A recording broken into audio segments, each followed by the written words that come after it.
본 방송에서 제공하는 투자 정보는 투자 판단에 대한 조언입니다.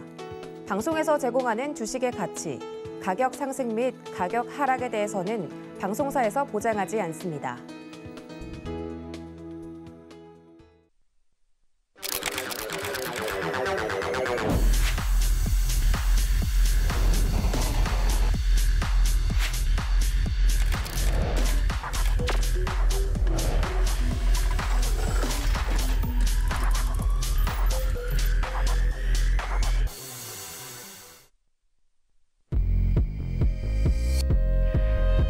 안녕하세요. 주유소 게임으로 오랜만에 돌아온 도하나입니다. 그리고 제 옆에는 지난달 우승자이신 김성현 위원님이 함께하고 계십니다. 네, 굉장히 우승자가 되신 걸 창피하시는 것 같은데 제 착각이죠, 위원님?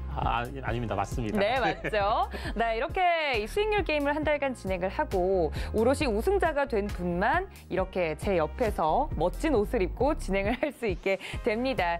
딱 보아하니 지난달은 우리 김성현 전문가님이 우승을 하신 것 같은데요. 노란톡 들어오시면 더 다양한 이벤트와 그리고 어떤 종목으로 지난달 우승을 하셨는지 종목에 대한 리뷰, 여러 가지 시장 분석까지 만나보실 수 있으니까 지금 바로 함께하고 싶으신 분들은 샵 0082번으로 주유소 게임 적어서 보내주시거나 QR코드 통해서 입장해 주시면 되겠습니다. 자, 자랑스러운 저희 우승자 위원님과 그리고 나머지 위원님들도 곧 만나보도록 할 텐데요. 대체 이 극악무도하고 잔인한 주유소 게임이 어떤 룰로 진행이 되는지 궁금하시죠? 어떤 룰인지 함께 만나보시죠. 주유소 게임 룰 안내, 참가자별 섹터 추천, 각 섹터 내 종목 추천, 수익률 산정 기준은 주중 최고가, 수익률에 따른 포인트 득점, 월별 최다 득점 참가자 우승, 종목별 투자 전략은 오픈 채팅방에서 공개.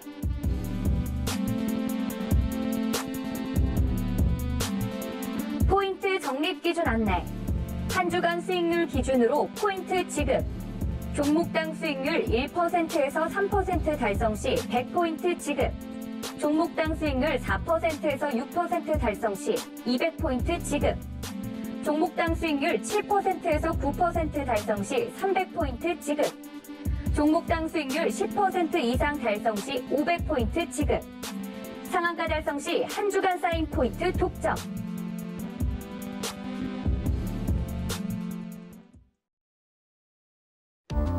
네, 지난달 수익률을 보도록 하겠습니다. 당당하게 우승자가 되신 우리 김성현 참가자 같은 경우는 모든 종목이 플러스권에서 움직이고 있습니다. 특히 수익을 많이 내줬던 종목을 좀 보면 사조산업과 미래나노텍이 11% 넘는 상승률을 보여줬네요. 그리고 삼화페인트와 화신전공도 수익을 내어주면서 1위 자리를 굳히기에 나선 모습이었습니다. 자, 다음 참가자도 보도록 하겠습니다. 네, 민경철 참가자의 포트폴리오도 보도록 할 텐데요. 사조오양과 그리고 DSR 같은 경우는 잘 가져왔는데 아쉽게도 이 위드 코로나 관련주들이 약세를 조금 보여주면서 아쉽게도 우승자를 하지는 못하는 모습이었습니다. 하지만 DSR 같은 경우는 8% 넘는 수익률 보여줬다는 점 확인이 가능합니다.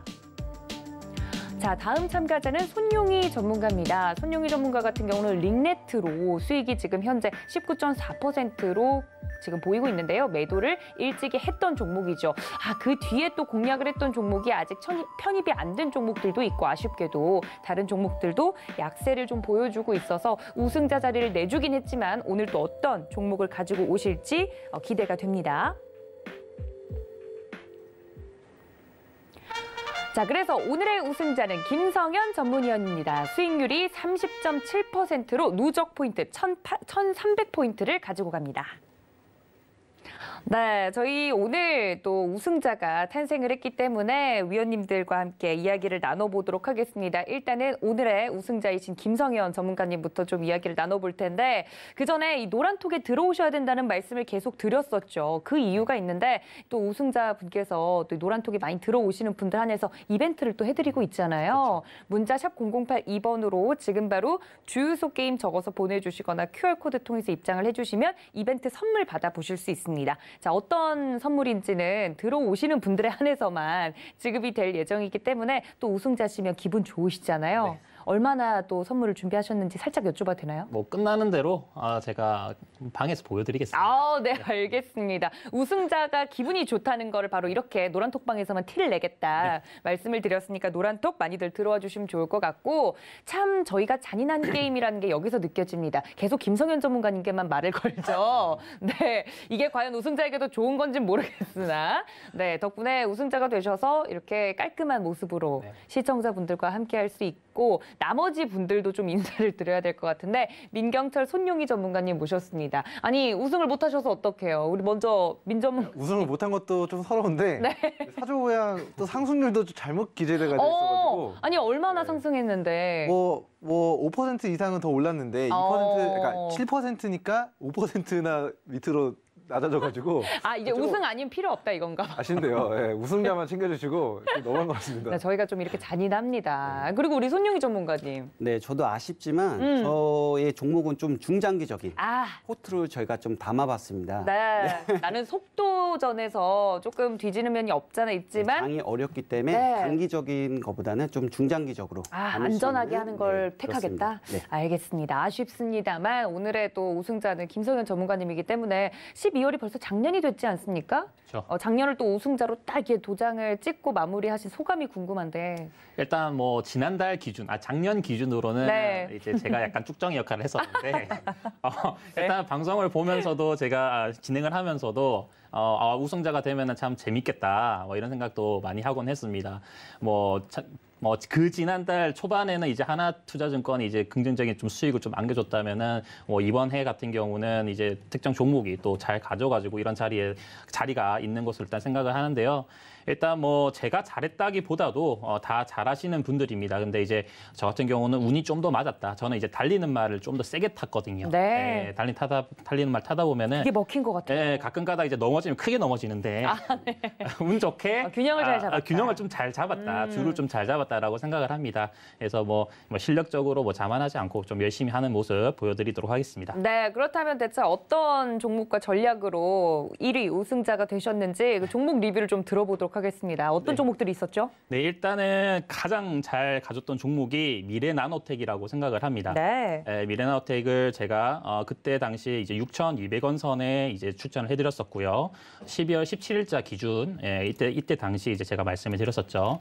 항상 이제 저는요 기술적으로 먼저 분석을 하고 그 다음에 재무적 그리고 어떤 공시적인 측면 아니면 이슈적인 측면들을 다 판단을 합니다. 근데 미래나노텍 같은 경우는 이제 추세 상승 구간으로 접어드는 구간에서의 어떤 강한 거래량들이 확보되는 시점이었고 이 당시에 이제 추천드렸던 가격 대비해서 바로 올라가는 바람에 당시에 바로 매수는 안 됐지만은 이 조정 주는 구간에서 충분히 매수 기회를 줬습니다. 당시 6,200원 가격을 충분히 주고 난 이후에 바로 급등세가 이렇게 만들어졌죠. 이 바닥 대비해서 58% 거의 약 60% 가까운 상승이 나와줬는데 당시에 이제 말씀드릴 때 미래나노텍을 이제 퀀텀닷 이슈 이걸 좀 설명을 좀 드리면서 이쪽 관련된 이슈들이 좀 부각이 될 수 있다라고 한번 말씀드렸었고 당시 이제 좀 방송 내용 그 이슈적인 측면이 좀 생소하셨을 겁니다. 방송 시청하셨던 분들은 아니 그때 당시에 뭐 로봇 관련주라든가 아니면은 뭐 게임 관련주들 NFT 관련주들을 이제 많이 선호를 하셨을 것 같은데 그거를 제가 선택하지 않았죠. QLED라는 생소한 이슈를 택하면서 우리 시청자분들께 말씀드렸습니다. 근데 이 QLED라는 것을 제가 그냥 말씀드린 게 아니라 이 대세 상승 시세 초입 구간에서 말씀을 드린 겁니다. 이런 자리가 이제 추세로 완벽하게 이제 저점을 찍고 돌파하는 구간에서 지금 움직임을 주는 구간이기 때문에 이런 자리에서는 물려도 한번 해볼 만한 자리다. 그리고 회사 자체가 워낙 저평가받고 있던 자리였기 때문에 이런 류의 종목들에서 수익이 빠르게 날 수 있다라고 판단을 한 겁니다. 원래라면은 저도 이제 민경철 전문위원님처럼 바닥권 구간이나 시세 초입 구간 이 대저점 구간에서 잡는 법을 좀 선호를 하는데 최근에 시장 자체가 굉장히 좀 다운돼 있었기 때문에 눌렸을 때는 계속적으로 눌림을 준다 이런 생각으로 좀 종목을 바라봤었고요. 그게 이제 좀 유효하게 적중을 했던 것 같습니다. 그래서 미래나노텍 같은 경우는 오늘 시간의 구간에서는 좀 하락을 하긴 했는데 제가 볼 때는 이거는 그냥 저렴한 종목이다. 지금 현 가격에서도 저렴하고 좀 내려오면 더 저렴하고 이렇게 생각을 하는데 가장 좋은 타점대는 좀 7,000원대 밑으로 좀 내려오는 가격에서 저렴한 타점대가 한 번 더 또 나오지 않을까. 그래서 조정 주는 구간에서는 또 한 번 진입을 해볼 만하다. 이렇게 우리 시청자분들께 설명을 드리면서 마감을 하겠고요. 네. 그리고 이제 일전에 제가 또 빠졌었던 종목들도 좀 자주 좀 설명드리려고 하는데 일전에 이제 한네트라든가 삼표 시메트 같은 종목들은 제가 중간에 이 시장 조정이 올 것을 좀 대비해가지고 한번 매도 사인을 드려서 손절 사인에다가 이제 노란 톡방에서 손절 사인을 드린 적이 있습니다. 그런데 결국은 어떻게 되는지 보세요. 한네트 같은 경우도 이런 자리가 제가 이제 추천드렸던 구간이었는데 이 자리를 행보를 하다가 이제 대세 상승의 슈팅 구간대가 한번 빵 나와버리죠. 그러니까 이것도 마찬가지입니다. 이게 당시의 이슈 자체가 뭐 화폐 개혁이라든가 이런 이슈들이 지금 당장 나온 시점은 아니었기 때문에 이 한네트라든가 이런 이슈들이 이 시장에서는 주목을 받지 못했던 겁니다. 그런데 결국은 시세 초입 구간 자리, 이 자리, 추세를 전환하는 시점에서부터 시세가 나온다는 점을 일단 확인을 해보면 네. 결론적으로는 기술적 분석이 먼저 돼야, 선행이 돼야 아주 좋은 저점 자리를 잡을 수가 있다는 게 확인이 됩니다. 그래서 이슈가 이미 터져 있는 종목들, 이미 이슈가 나와가지고 시세가 폭발하면서 거래량이 터진 종목들, 뭐 이런 류의 종목들을 여러분들 우리 시청자분들께서 접근을 하신다면은 결국은 그건 고점 구간이 될 것이고 아니면 고점 구간을 향해 가는 중간 지점이 될 겁니다. 이런 자는 굉장히 좀 위험할 수가 있죠. 그래서 항상 기술적으로 먼저 이 초입 구간대를 분석을 하고 그 다음에 재무 공시 이런 부분들을 다 집어넣어서 안전한 종목들을 선택하시는 게 베스트이지 않겠나 이렇게 생각을 하고요. 뭐 한네트 같은 경우도 아직은 좀 저렴해 보이는 자리이긴 한데 조정 주는 구간 제가 볼 때는 한 7,600원대까지 좀 내려와줘야 이 종목들은 한 번 더 볼만하다라고 생각을 합니다. 추가적으로 이제 제가 삼표 시멘트도 말씀드렸는데 삼표 시멘트도 보세요. 이것도 건설, 경기, 뭐 시멘트 관련해서 업황 호재들 뭐 이런 내용들 제가 설명드리면서 이것도 마찬가지 초입 구간에 위치하고 있다라고 했는데 조정 주더라도 결국은 이렇게 슈팅 구간대가 나와버리죠. 제가 손절 사인을 안 드렸다면은 당연히 수익권에 이제 접어들었겠는데 이건 손절 사인을 드렸던 겁니다. 노란 톡방에서는. 그러나 손절 사인을 드렸던 당시도 보면은 이 자리에서 드렸어요. 이 자리. 여기 있는 이 중간 자리. 그러니까 빠졌으면 더 빠질 수도 있었겠죠. 그러나 이런 리스크도 제가 단기적으로는 감소하는 차원에서 이거 손절 사인 드렸던 것이지 결국은 이런 류의 종목들은 저평가받고 있는 바닥권의 종목들, 시세를 돌리는 구간대에 있기 때문에 이렇게 시세가 폭발하게 되는 겁니다. 그러니까 종목들의 움직임이 다 안 좋은 것이 아니라 추천드린 종목들은 다 유심히 보셔야 되고 오히려 조정받는 시점에서는 더 매수 관점으로 보셔야 된다는 것을 좀 설명을 드리도록 하겠습니다. 그리고 이제 뭐 몇몇 종목들이 더 있는데 저도 빠져있는 종목들 한 종목만 더 다뤄보도록 하겠습니다. 네. 올라간 종목은요. 우리 시청자분들이 이게 저를 보고 매수하신 분들도 분명히 있으실 거란 말이죠. 그래서 이제 저는 빠진 종목들 위주로만 하겠습니다. AS 차원에서요. 그렇죠. 예, 그래서 남해화학 같은 종목들도 보면은 이제 지금 종목들이 이것도 매수 가격 대비해서 충분히 빠져 있는 구간이긴 하지만 이런 자리가 저점 구간에 위치하고 있는 구간이에요. 그러니까 이런 자리는 조금 더 조정 준다 하더라도 충분히 추가 매수할 수 있는 구간도 되고요. 그래서 이런 라인에서는 오히려 적극적으로 매수 기회로 삼아볼 만한 지점이기 때문에 남해화학도 보유하신 분들 너무 크게 걱정 마시고 제가 볼 때는 한 9,200원 선 구간에서는 추가 매수도 가능하고 이후에 평단가 가격선이 11,000원 선으로 맞춰진다고 한다면은 12,000원, 13,000원 이렇게 슈팅을 할 때 이런 라인에서 한번 가져가 볼 만하다.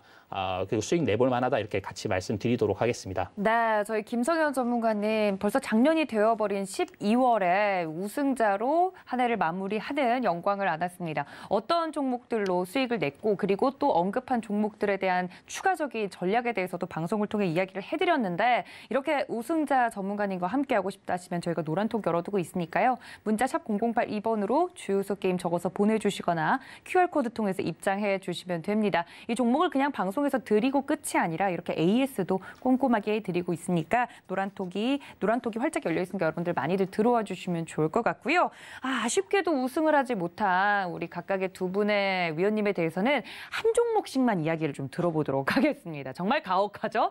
많이 수익이 난 걸 얘기해야 될지 AS 차원에서 좀 빠진 걸 얘기해야 될지 고민이 좀 되실 텐데 아까 한네트 얘기를 하니까 비슷한 이름이 있었죠. 우리 손영희 전문가님 링네트 잘 갔던 것도 있었고 네. 혹시 만약에 리뷰를 하나만 한다면 어떤 종목을 보는 게 좋을까요? 저는 지금 수익이 나지 않는 종목을 리뷰하고 싶은데요. 방송 보고 사신 분들 한해서 또 네. 네, 그렇습니다. 뭐 전 두 종목 다 SKC나 CJ 대한통운이 지금 마이너스를 기록하고 있는데 제가 이 종목을 소개해드렸던 이유는 좀 중장기적인 관점에서 네.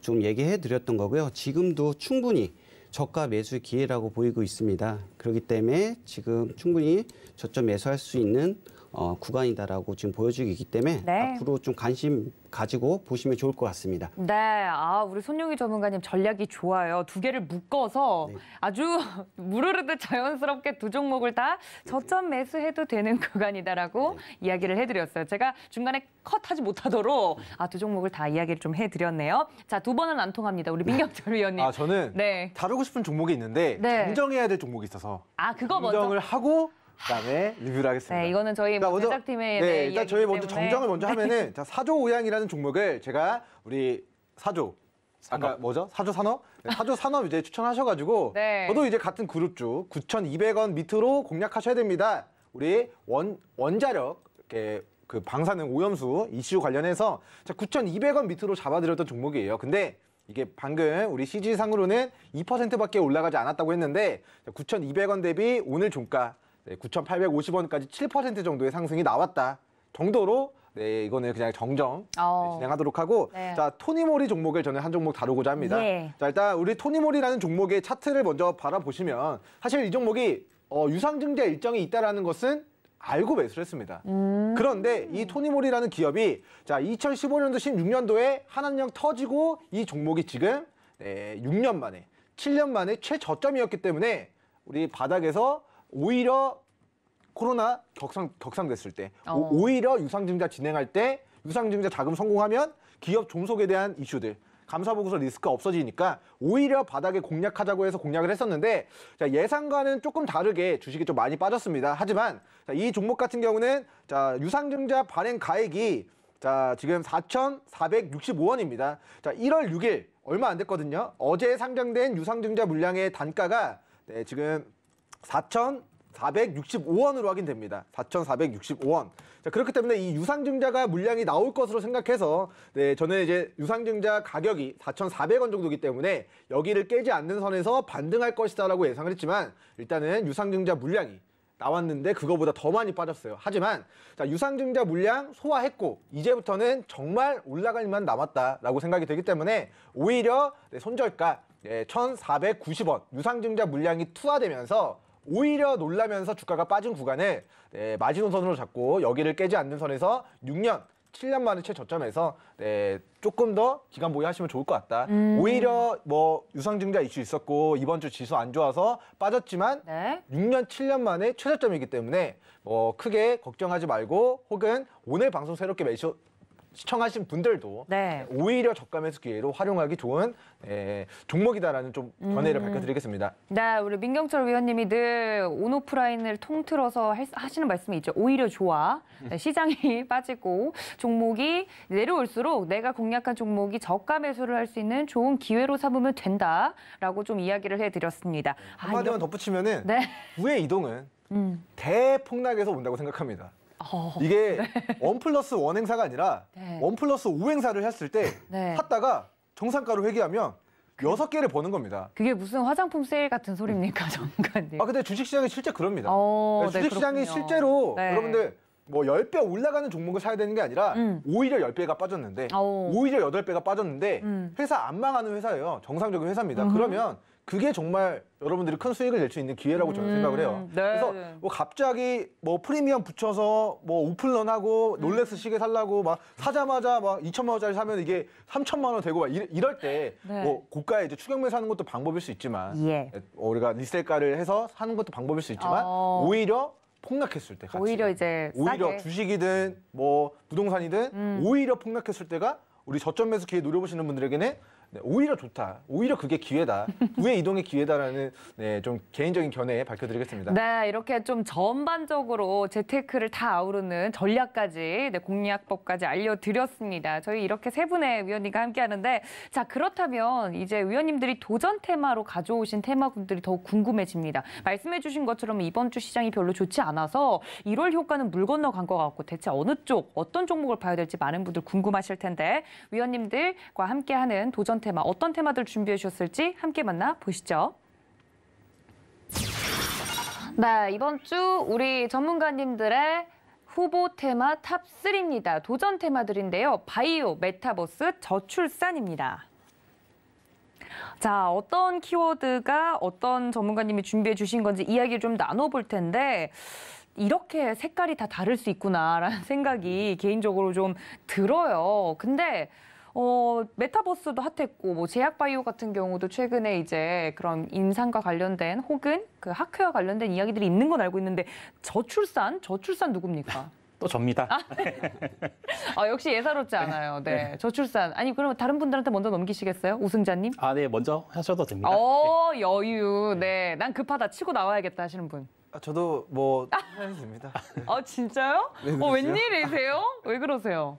뭐 저녁을 잘못 먹은 거 아니에요? 저녁은 맛있게 먹었습니다. 그러니까요. 네, 금요일마다 이제 닭도리탕을 먹는데 너무 맛있더라고요. 그러니까요. 네, 아니 밥은 잘 드시고 다니시니까 단골이 혹시 될것 우리 같습니다. 팬분들 이렇게 식사 못 하셨는지 걱정하지는 않으셔도. 네, 이제 아침 점심은 부실하게 먹는데 저녁은 진짜 든든하게 먹습니다. 네, 황제 다이어트네요, 진짜. 네, 보통은 반대로 하는데. 아무튼 알겠습니다. 그럼 우리 손영희 전문가님이 혹시 도전 테마로 가져오신 테마 뭘까요? 네, 메타버스입니다. 메타버스. 네, 그렇습니다. 네. 이야기 들어볼까요?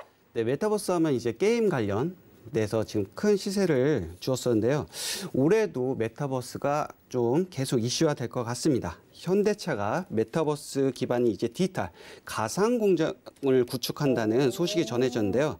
이제 싱가포르의 글로벌 혁신 센터를 건설하고 완공하고 그거에 맞춰서 그 수준의 메타버스 기반의 공장을 구축하고 현실의 이제 스마트 팩토리를 디지털 세계인 메타버스에 그대로 옮긴 메타 팩토리를 구축한다고 합니다.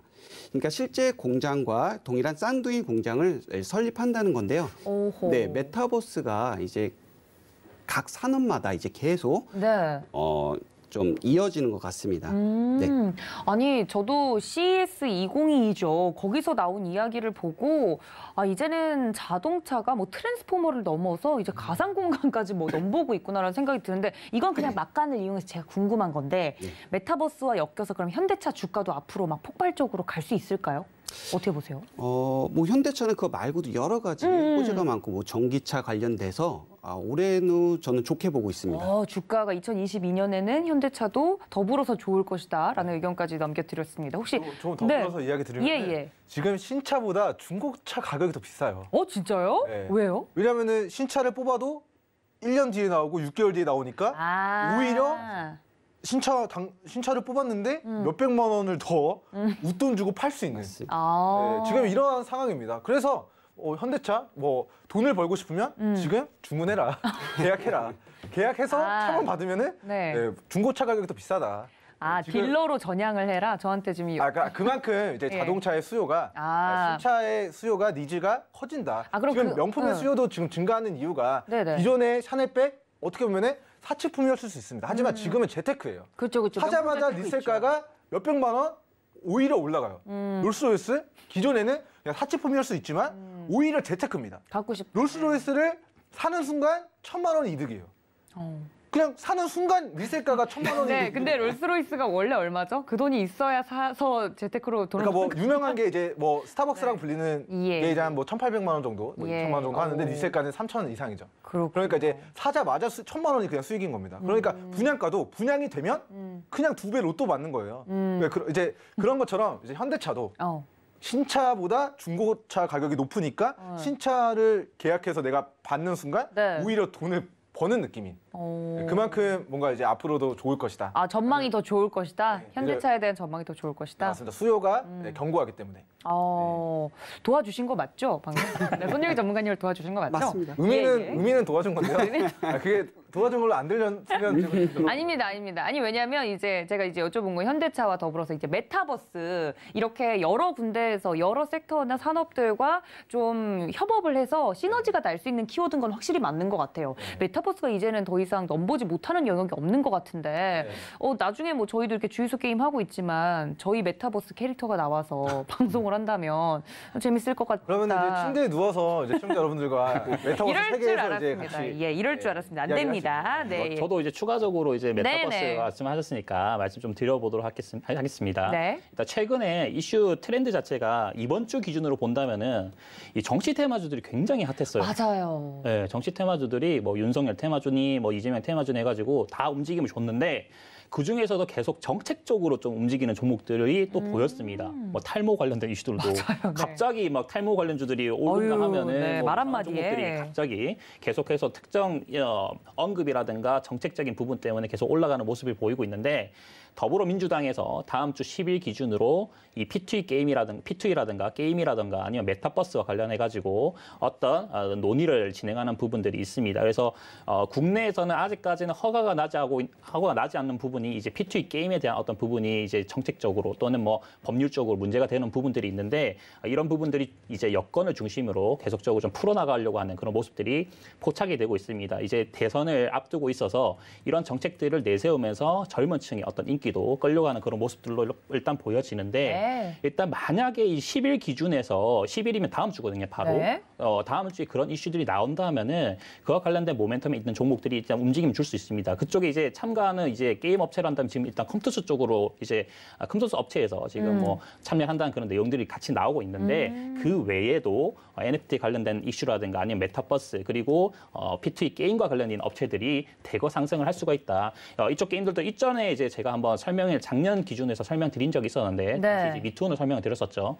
그때도 마찬가지 국내에서는 뭐 카지노 게임이라든가 이런 부분들이 국내에서는 아직 허용되고 있지는 않지만 이게 법률적으로 바로 개선만 된다고 한다면은 국내에서는 흥행할 가능성이 높다. 이렇게 설명드린 적도 있었습니다. 그래서 메타버스 관련주들 저도 좋다고 봅니다. 네. 메타버스와 관련돼서 또 게임주들 이번 연도에도 긍정적으로 볼 만한 요소들이 굉장히 많다. 대선 이 향극이 좀 급물살을 타면서 관련돼서 언급된 종목들도 살펴볼 만하다라고 우리 김성윤 전문가님께서 이야기를 또 해드렸는데 메타버스 정말 여러모로 뜯어보고 계속 눈여겨볼 만한 섹터인 건 맞는 것 같습니다. 자, 그다음은 우리 민경철 위원님이 혹시 도전 외친 테마 뭔가요? 네, 저는 이제 바이오입니다. 네, 일단 제가 12월 13일부터 로봇 관련주들 관심 있게 봐야 된다. 맞아요. 그리고 CES 2022 앞두고 로봇 관련된 이슈들 나올 거니까 로봇 관련주 한 번 더 튀어오를 수 있다. 브리핑 드리고 로봇 관련주들 다 폭발했는데요. 다음 주에는 뭐가 예정되어 있습니까? 알고 계실 분들은 알고 계시겠지만 우리 가장 제약바이오 업계에서 1월만 도래하면은 기대감이 뿜뿜뿜 올라오는 우리 JP 모건 네, 헬스케어 컨퍼런스가 예정돼 있습니다. 뭐 하루 동안 하는 건 아니고요. 한 뭐 일주일 정도, 뭐 주말까지 해가지고 뭐 진행이 되는데 이번에 조금 아쉬운 부분 중에 하나는 대면으로 해야 되는데 지금은 코로나 때문에 비대면으로 진행이 됩니다. 하지만 그 제약바이오 업체들이 글로벌 제약사들한테 그동안 개발했었던 파이프라인들에 대한 아웃소싱 계약들, 우리 기술 수출 계약들, 우리나라 뭐 제약바이오 업체들이 개발하고 있는 파이프라인들을 해외 우수한 그런 제약사들한테 오히려 이런 기술들을 수출하는 그런 판매의 장이 될 수 있거든요. 그래서 다음 주 진행될 우리 JP 모건 헬스케어에서 어떤 기업이 실제 막대한 기술 수출을 진행할 것인가는 다음 주에 추적해야 되는 이슈입니다. 하지만 거기서 특정 기업이 막대한 천문학적인 기술 수출 계약을 따냈을 때 제약바이오 관련주들도 이 기업이 가지고 있는 파이프라인들도 우리가 기술 수출할 수 있지 않을까, 긍정적인 임상, 기대감에 대한 부분들 발표가 되면 이것도 글로벌 제약사들한테 기술 수출이 될 수 있지 않을까라는 그런 바이오 쪽으로의 그런 모멘텀이 좀 부각될 수 있는 시기가 바로 다음 주인 것 같다라는 취지에서 제가 오늘 준비한 섹터는 제약바이오를 준비했고요. 제약바이오 중에서도 지금 뭐 일각에서는 이번 JP모건 헬스케어에서 이제 항암제 관련된 이슈, 기술 수출이 있을 것 같다라는 풍문이 있습니다. 얼마나 어느 정도 규모로 될지 모르겠어요. 그러면 거기서 어떤 기업이 기술 수출에 실제 성공할지 모르겠지만 항암제 관련된 이슈가 한번 글로벌 제약사들한테 기술 수출이 되면은 우리나라 항암제 관련된 제약바이오 업체들 테마를 형성하면서 바닥에서 좀 치고 갈 수 있는 그런 상승의 동력으로 작용할 수 있지 않을까라는 취지에서 저는 제약바이오 그리고 그 중에서도 기술 수출 있을 것 같은 항암제 관련된 이슈 좀 체킹을 하도록 하겠습니다. 아직까지 이제 뭐 제약바이오는 끝나지 않는 그런 테마라고 생각을 해요. 10년 전이든 20년 전이든 인간이 오래 살고 싶다라는 그런 욕구를 어떻게 보면 신의 영역이죠. 생명이라는 거. 그렇죠. 근데 우리 과학기술의 발전과 제약바이오 그런 치료제 뭐 이런 것들의 발전으로 인해서 점점 의료기술 좋아지고 생명 연장이 되어가고 있습니다. 이 신의 영역인 부분들. 아무리 100세 시대가 오더라도 110세까지 살고 싶고 120세까지 살고 싶고 200살까지 살고 싶은 게 사람의 욕망이거든요. 이거를 실현해 줄 수 있는 기술이 바로 제약바이오 기술이고 암, 아직까지 우리 정복하지 못했습니다. 근데 항암제 만드는 업체들 혹은 뭐 다른 파이프라인 가지고 있는 기업들 이번 JP모건 헬스케어에서 좀 유의미한 국내 기업들의 좀 성과를 만들어내고 관련된 종목들도 잘 움직였으면 하는 바람과 그렇게 될 거라는 좀 예상을 하면서 오늘 바이오 준비했다라는 브리핑 드리도록 하겠습니다. 네, JP모건 헬스케어 다음 주에 있는 일정 중에 하나인데 이걸 꼭 좀 팔로우 하시면서 참가하는 기업들의 주가를 따라가 보시는 것이 좋겠다라고 이야기를 해드렸습니다. 사실 참가하는 기업 명단들은 좀 정해져 있지 않습니까? 그냥 개인적으로 궁금한 건데 이런 JP모건 헬스케어에 참가하는 많은 기업들 중 나도 좀 투자를 해보고 싶다. 이 미래 산업에 바이오 쪽에 좀 투자를 제대로 해보고 싶어서 어떤 종목을 고를까 하면서 보면 좀 작은 종목이 좋겠습니까? 아니면은 조금 덩치가 그래도 좀 믿음직한 종목들을 하는 게 좋겠습니까? 어떤 거 제약 JP모건 헬스케어에 참가하는 기업들 중에 만약에 고른다면 일단은 뭐 덩치가 크다고 해서 뭐 제약바이오가 임상을 잘하는 게 아니거든요. 네. 그러니까 예를 들면은 이게 하나하나 다 뜯어봐야 됩니다. 우리가 이제 제약바이오 연구원의 입장에서 보면은 네. 이제 예를 들어서 암세포를 완전 관해했다라는 그런 임상 결과가 나왔던 파이프라인들 같은 경우는 네네. 혁신적인 거거든요. 이게 정말 암세포를 파괴했는데 표적해서 이 몸을 이 특정 부위를 다 죽인 게 아니라 표적해서 그 항암 세포만 그 암세포만 딱 저격해서 그걸 죽였다. 그러면 이게 간암 세포만 뭐 표적해서 죽였다라고 하면 이걸 위암으로도 활용할 수 있고 췌장암으로도 활용할 수 있고 사실 이 기술을 발전시킬수록 온몸에 퍼져 있는 암세포를 표적해서 정말 암에서 완치를 할 수 있는 치료제 그러니까 중요한 만들어낼 수 있다는 거는 거죠. 그 기업의 뭐 크기나 이런 게 중요한 게 아니고 기술력에 따라서 네, 실제 투자를 해야 임상 된다는 결과가 거군요. 중요한 거죠. 아무리 덩치가 크더라도 아무리 덩치가 작더라도 실제 그 임상 데이터를 기반으로 해서 좋은 데이터면 네. 크기가 작아도 글로벌 제약사들한테 수출해서 그 판매에 대한 판매 피를 받으면 되니까 네, 정말 중요한 거는 정말 그 약이 파이프라인이 효과가 있느냐 이거를 어떻게 임상 결과를 통해서 결과물을 어떻게 잘 도출해내느냐 그거 가지고 정말 막대한 어떻게 보면 정치 테마주도 우리 김 의원께서 이야기해 주셨지만 네. 정말 5년마다 한 번씩 빵 터지죠. 그렇죠. 제약바이오도 그렇죠. 임상 결과 좋게만 나오면 그렇죠. 네, 주가가 정말 뭐. 말도 안 되는 시세가 나올 수도 있는 종목군들이 바로 제약바이오 종목이라서 다음 주 조금은 우리가 큰 이벤트들이 만들어질 수 있지 않을까라는 좀 견해를 밝혀드리고 작은 네. 종목이든 큰 종목이든 그렇게 크게 상관없다라는 좀 브리핑 드리도록 하겠습니다. 네, 오늘 또 준비해주신 종목이 이따 나오겠지만 기대가 됩니다. 자, 그럼 마지막으로 저출산이 자동으로 우리 김성현 전문가님이 도전하시는 테마가 될 텐데 어떤 의미로 가지고 오신 거죠? 시청자분들이 보시면은 이게 생뚱맞다. 네. 정말 생뚱맞는 테마들을 가지고 온다라고 생각할 수 있는데 생뚱맞은 거 맞습니다. 가져옵니다. 저는 이런 거 가져오고요. 바닥권에 위치하고 있는 그런 종목들이 이제 시세가 조금씩 나오기 시작하는 지점에서 우리 시청자분들께 말씀드린다고 사실 설명 좀 드리겠고요. 남들 다 아는 테마, 남들 잘 아는 테마 해서 뭐 하겠습니까? 여러분들 그렇게 해서는요. 이 특정적으로 특정 종목들이 이렇게 바로바로 올라간 종목들을 여러분들 잘 못 사요. 그러니까 바닥에서 아무도 시장 관심 안 가질 때 그럴 때 사야 이게 투자인 겁니다. 이게 투자가 이제 돼야 되는 것이지 투기 형태로 남들 막 사고 있을 때 따라 사면요. 결국은 손실날 수밖에 없어요. 그래서 일단 저출산 관련주를 들고 왔고요. 이런 저출산 테마 같은 경우는 거의 뭐 정책주죠. 정책주. 최근에 이제 트렌드가 정책 테마를 핫했었기 때문에 이런 테마를 좀 가지고 나왔는데 좀 고민을 했습니다. 저도 이제 뭐 바이오 관련해가지고는 뭐 다음 주에 또 경구용 치료제가 뭐 국내에 도입된다는 그런 내용들도 있고 또 뭐 이재명 후보 같은 경우가 이제 뭐 낙태에 관련된 어떤 부분들로 해서 어떤 공약도 뭐 내세운다 그런 내용들이 있어 그것도 고민도 했었고 네. 많은 고민했었는데 저는 이제 국가적 문제를 가져왔다. 국가적 문제를 대한민국의 근본적인 원인을 해결할 수가 없기 때문에 이건 반드시 이 대선 주자들이 공약으로 내세울 수밖에 없을 것이다라고 생각을 하기 때문에 어느 후보가 됐든 그렇죠. 그래서 가지고 나왔다라고 일단 말씀을 드리겠고요. 지금 우리나라 통계청에 발표했었던 2020년도 기준에서 이제 지난 해 기준에 출생아 수는 27만 명입니다. 그러니까 전년 대비해서 10% 정도 더 줄었고요. OECD 국가 중에서는 최하입니다. 최저치를 그냥 기록하고 있다라고 좀 보시면 될 것 같고요.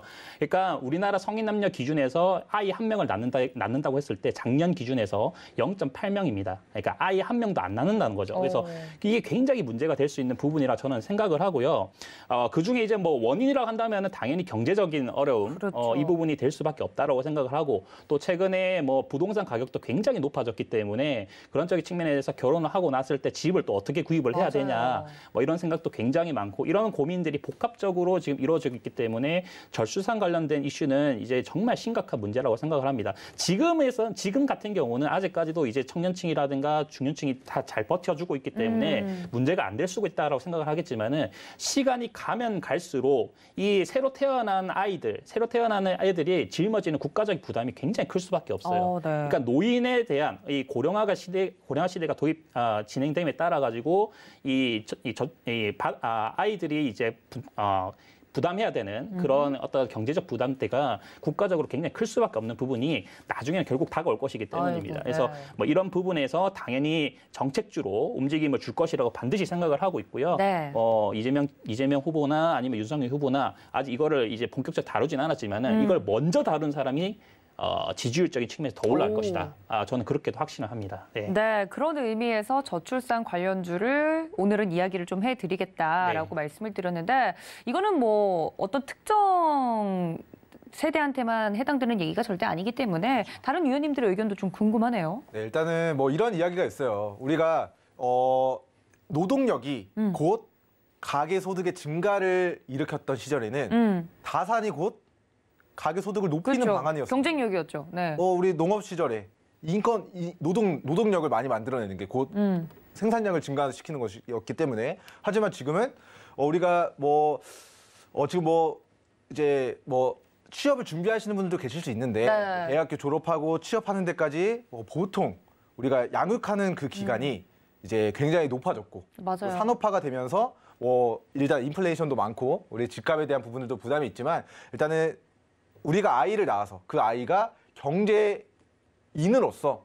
그 접어드는 시점까지의 그 기간이 굉장히 오래 걸려서 오히려 아이를 많이 낳을수록 가계소득은 줄어드는 사태입니다. 지금. 맞아요. 네, 근데 가계소득도 줄어드는데 그런 부분들이 이제 산업화가 되면서 앞으로 이제 로봇과 인공지능 뭔가 이런 시대가 오면은 점점점 노동력에 대한 그런 값어치보다 네, 이제 4차 산업혁명에 대한 그런 자율주행이나 딥러닝이나 이런 기술을 가지고 있는 부가가치가 더 이제 활성화가 될 수 있거든요. 그러니까 사람이 필요 없어지겠죠. 네, 그래서 이제 어떻게 보면은 좀 아이러니합니다. 행복한 가정을 이루고 우리도 대한민국 많이 낳아야 되는데 사실 현실적으로 집값 천정부지로 올라가고 물가 올라가고. 근데 이제 예전에는 이제 아이를 많이 낳을수록 가계소득이 올라갔지만 지금은 아이를 많이 낳을수록 책임져야 되는 그런 소득이라기보다는 비용이 증가하다 보니까 그에 대한 부담 때문에 사실은 현실적으로 조금 아무리 정책적으로 저출산 정책을 내더라도 집값이 잡히지 않는 한, 물가가 잡히지 않는 한, 교육비가 잡히지 않는 한 이런 상황이 좀 단기간에 좀 해결되기는 개인적으로 좀 어렵지 않을까 싶습니다. 일단은 네. 시청자 여러분들의 그런 자녀분들에게도 더 좋은 거 입히고 싶고 더 좋은 교육 다니고 싶고 여기 옆에 이제 친구가 어디 유명 과외를 받는다 하면은 그것도 안 받아주면 또 안 되는 것 같아서 또 받아주고 싶은 부모님 마음이잖아요. 자녀가 있으신가요? 저는 자녀가 없지만 하여튼 그런 마음이 우리 모든 엄마 아빠 마음이지 않습니까? 그렇죠, 그렇죠. 네. 근데 그런 게 이제 한두 푼 하는 게 아니라 정말 이제 비용이 천문학적으로 많이 들어가다 보니까 만만치 않으니까요. 그러니까 네. 이제 이런 저출산 문제들이 발생되는 게 아닌가 싶고요. 네. 일단은 고민입니다. 저는 이제 문제가 공약으로 내걸 수 있지만 이거를 해결하기는 사실상 좀 힘들지 않을까. 현실적으로 정책으로 풀기에는 어려움이 있지 않을까? 그렇죠. 이게 5년 동안 우리나라가 이제 저출산 예산으로 투입한 금액이 150억이에요. 이미 많이 투입이 됐군요. 근데 저는 그런 생각을 좀 합니다. 이 150조. 150조 아니라 정확하게 말씀드리면은 이제 150조 맞습니다. 150조. 150조 맞는데 엄청 큰 금액이네요. 헷갈렸네요. 순간적으로 너무 큰 금액이라 헷갈렸는데. 그러니까요. 네. 150조 수준의 어떤 돈을 투입을 하면서도 실질적으로 이거 저출산을 해결하지 못했어요. 맞아요. 돈이 근데 저는 그렇게 생각해요. 우리 그 임산부나 아니면 실질적으로 이제 주부들한테 이 돈을 직접적으로 줬다면, 직접적으로 돈을 줬다면 이거 해결됩니다. 그렇죠. 이 자녀들을 낳았을 때 1억 준다. 이렇게 해버리면 어떤 특정 후보 지지하시는 거 아니시죠? 그런 건 아니고요. 이거 해버리면은 충분히 그죠? 충분히 애 낳을 수 있죠. 2명 낳으면 2억 주겠다. 또 낳죠. 그렇게 할 수도 있는데 물론 이제 금액적으로 클 수 있는데 지금까지 투입했던 예산 금액으로만 본다고 한다면 충분히 할 수 있는 금액이라 생각해요. 30조 원이라도 충분히 할 수가 있다고 생각을 합니다. 근데 이 돈이 좀 아쉽게 쓰여졌다. 개인적으로는 좀 그렇게 생각을 하지만 이런 부분들을 정책적으로 딱 해결해 줄 수 있는 후보가 나온다면 그분이 그 관련주들 죄다 오를 수 있겠다. 그러면 인물 관련주들도 좀 각광을 받을 수 있겠네요. 그런 부분에서는. 저는 인물도 좋은데요. 네네. 저는 최근에 이제 움직임을 보게 되면은 전부 정책주예요. 인맥 관련된 종목들이 잘 안 올라가고 거의 다 정책주로 올라갑니다. 그래서 정책주들은 오히려 또 안전해요. 재무가 튼튼한 종목들이 많기 때문에 그래서 정책주들로 갈아타는 그런 모습들도 시장에서 수급적으로 나타나지 않겠는가 이렇게 생각을 합니다. 알겠습니다. 자, 저희 위원님들이 준비해 주신 도전 테마 이야기를 이렇게 들어봤는데요. 조금 더 이 테마에 해당이 되는 종목이 궁금하다 하시는 분들이 분명 있을 겁니다. 그 종목에 대해서 오늘 방송에서 이야기를 하지만요.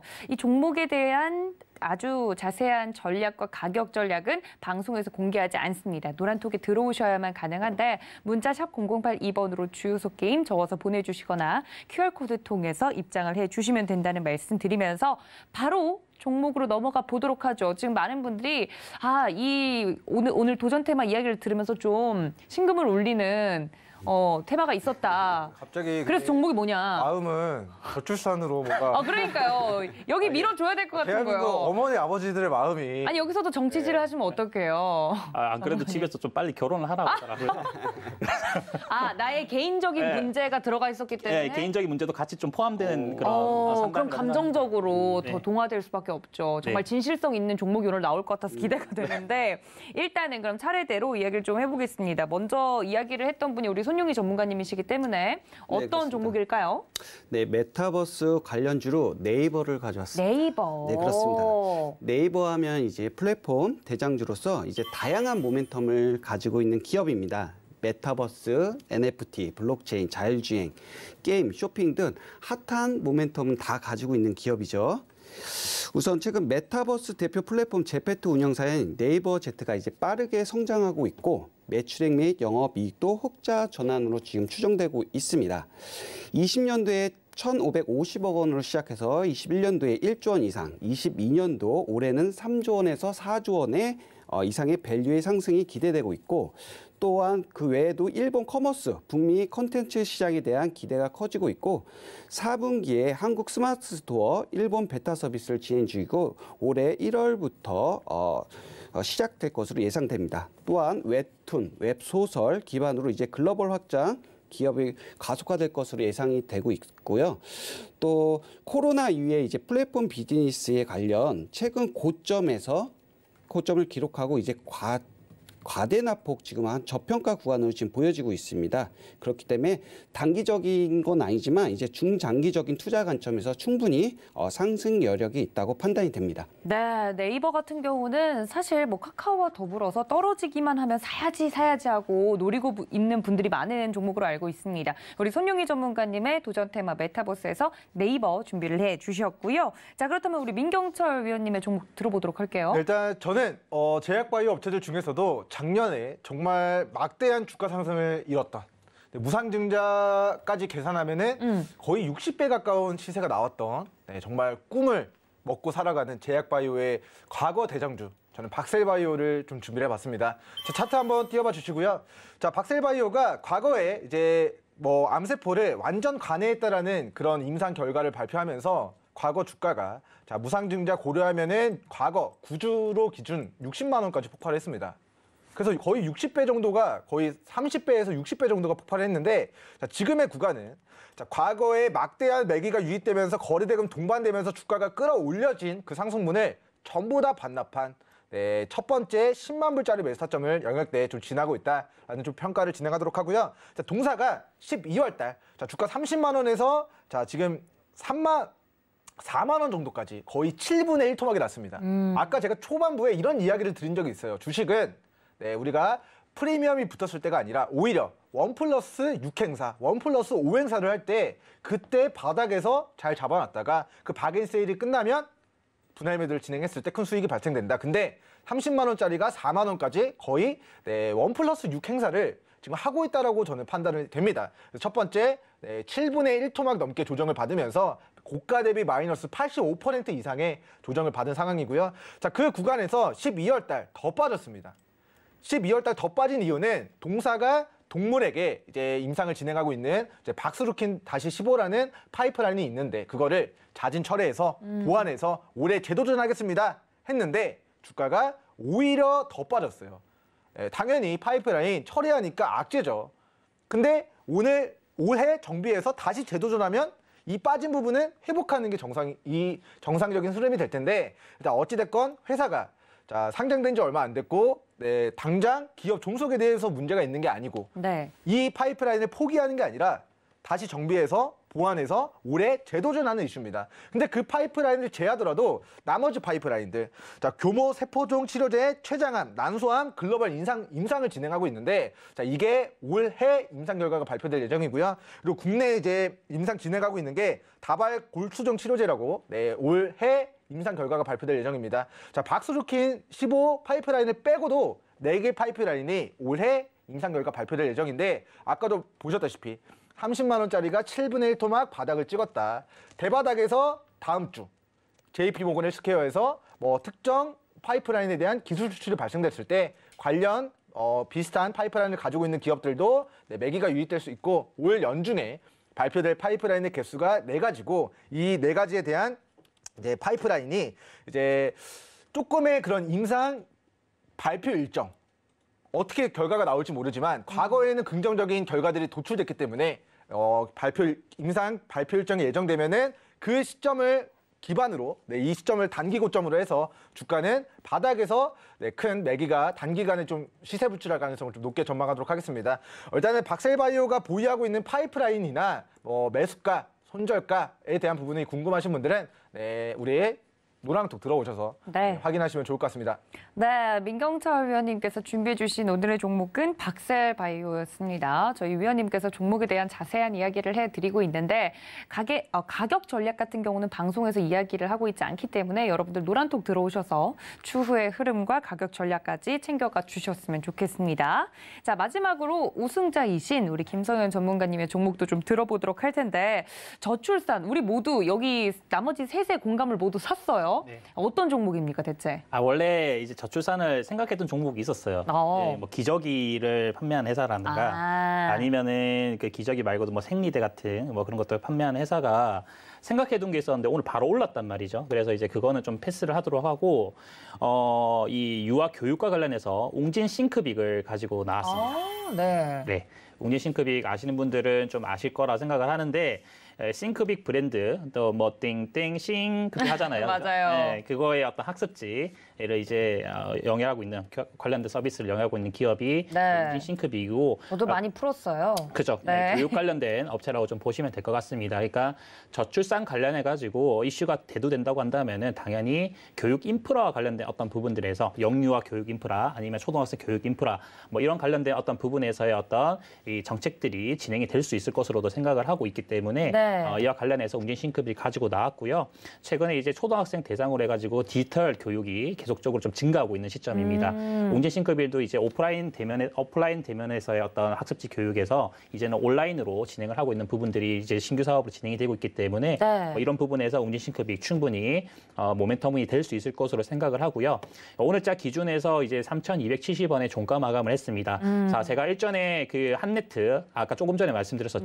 처음에 한네트하고 그리고 샴풀 시멘트 기술적인 구간에서의 어떤 반등 흐름대를 제가 아까도 기술적으로 보여드렸는데 지금도 똑같은 자리입니다. 그죠? 예, 지금도 추세 전환 시점에서의 어떤 상방 흐름을 타고 가는 구간이기 때문에 이런 것들을 혹시라도 조정 준다더라도 또다시 뜨게 돼 있어요. 그래서 이런 지점에서는 제가 볼 때 충분히 매수 가능한 지점들이 아닐까 생각을 하고, 그리고 최근에 고점 대비해서 충분히 많이 빠져 있습니다. 35%가량 조정을 받아 있는 저점 구간대라고 생각을 하고요. 그전에는 더 높은 가격대에 있었습니다. 그러니까 지금보다 훨씬 저렴한 가격에서 바닥에서부터 이제 파동을 만들어내고 있는 그런 시점이다라고 생각해 주시면 좋을 것 같고, 이제 1차 파동 나왔습니다. 2차, 3차 파동 충분히 기대해 볼 수 있는 지점이라고 판단하니까 우리 시청자분들 이거 웅진 싱크비 꼭 체크해 두시면 좋을 것 같습니다. 네, 오늘 김성현 전문가님께서 준비해 주신 종목은 웅진 싱크빅이었습니다. 저도 어렸을 때 많이 했던 기억이 나는데 저출산 관련주로 부각될 수 있는 메리트가 많다라고 말씀을 드렸는데요. 저희가 노란톡 계속 강조를 해드리고 있는데 이벤트가 또 있기 때문에 우리 시청자분들 이쪽으로 모시고자 합니다. 다음 주에서 이 오늘 말씀드렸던 종목들 중에 수익률이 가장 큰 주간 수익률이 높은 전문가님의 이름을 맞춰주시는 분들 한해서 또 추첨을 통해 커피 쿠폰을 드릴 예정이기 때문에 샵 0082번으로 다음 주 우승 전문위원을 맞춰주시면 감사하겠고요. 노란톡에 들어오셔야 그 선물을 받아가실 수 있기 때문에 노란톡으로 지금 바로 입장해 주시면 감사하겠습니다. 자, 오늘도 피도 눈물도 없는 주유소 게임 함께 해봤습니다. 정말 매력적인 종목들이 많이 나왔고요. 그 종목에 대한 이야기까지 들어봤는데 가격 전략 혹은 이벤트에 참여하고 싶으신 분들 노란톡 잊지 마시고 함께 참여해 주시면 감사하겠습니다. 시간이 벌써 다 됐네요. 또 본 방송에서 제공해 드린 정보는 투자 판단에 대한 조언일 뿐 해당 주식의 가치나 수익률을 보장하고 있지 않다는 점까지 알려드리면서요. 저는 참가위원님들과 함께 여기서 인사드리겠습니다. 시청해 주신 여러분 고맙습니다.